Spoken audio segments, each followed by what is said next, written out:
I need to try something different. I had always believed that our love was unbreakable, that no matter what challenges came our way, we would face them together. But now, standing here, I felt a sense of dread creeping in. What if I was wrong? Her words hung in the air, sharp as shards of glass. My world tilted. It was as if the ground beneath me had shifted, leaving me unsteady and unsure. I could see the intensity in her eyes, the determination in her voice. She wasn't just saying these things to hurt me. She truly believed them.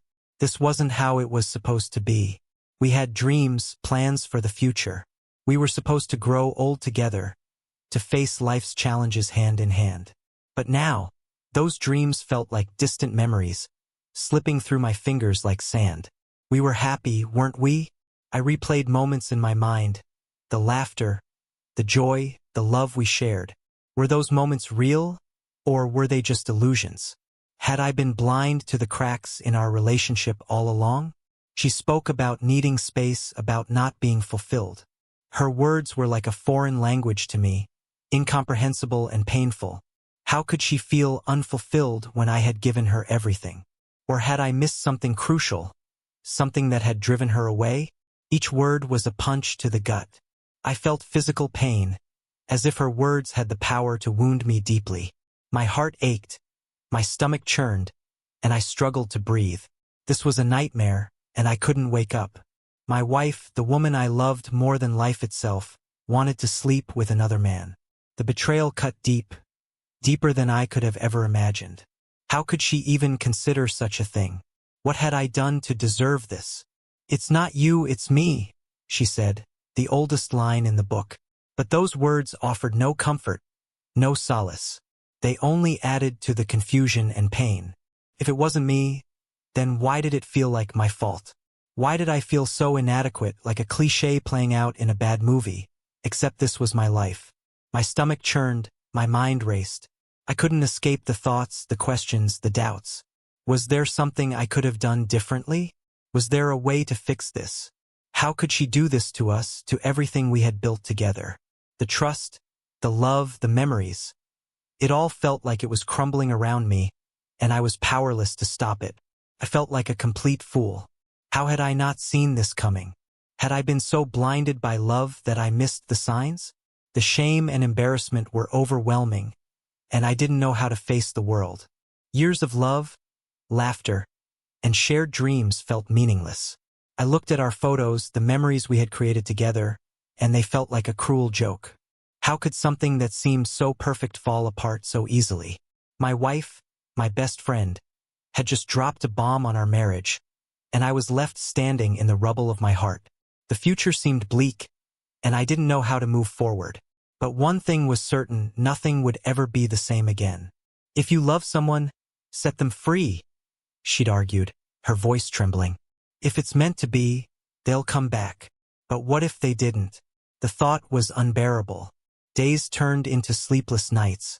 I argued, pleaded, even begged her to reconsider. My pleas fell on deaf ears. She was determined. Finally, defeated and heartbroken, I agreed. It was the hardest thing I'd ever done.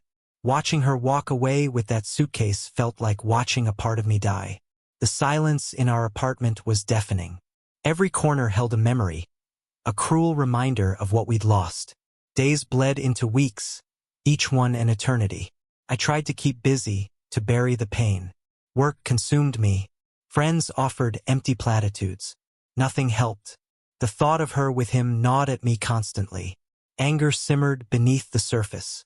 How could she throw away years of love and commitment for a fling? Didn't our vows mean anything? Section 4. Reinventing David, Finding Strength in the Ruins of His Heart.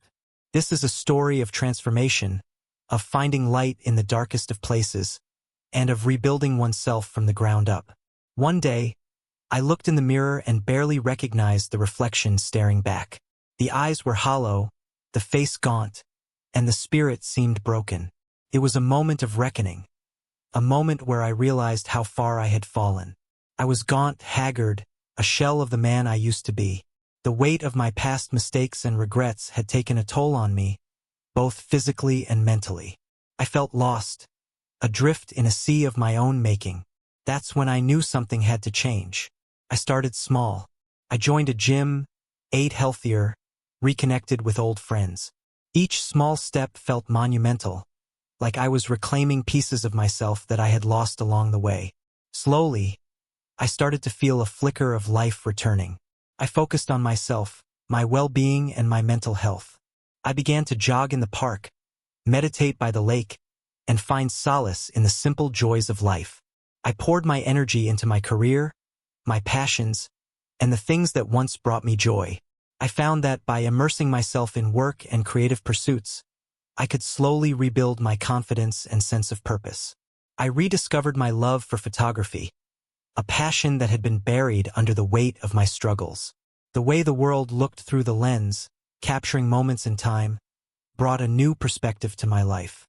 Each click of the shutter was a step towards healing, a way to see beauty in the world again. Through the lens, I found a way to express myself, to tell my story, and to find strength in the ruins of my heart. Section 5. The Return.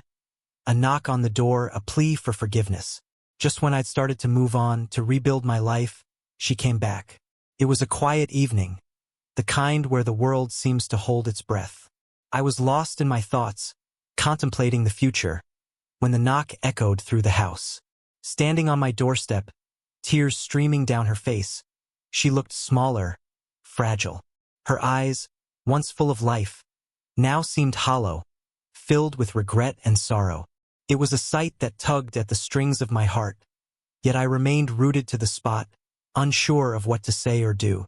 "It wasn't what I expected," she sobbed. "He wasn't you." Her voice cracked with every word, each syllable a testament to her anguish. She had left, thinking she would find happiness elsewhere, but reality had been a harsh teacher.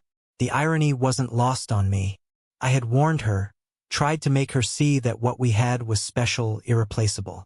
But she had been blinded by illusions, chasing a mirage that vanished the moment she reached out to touch it. Had she really thought the grass would be greener on the other side? The allure of something new, something different, had clouded her judgment. Now, standing before me, she realized the cost of her choices. She begged for forgiveness, pleaded for a second chance.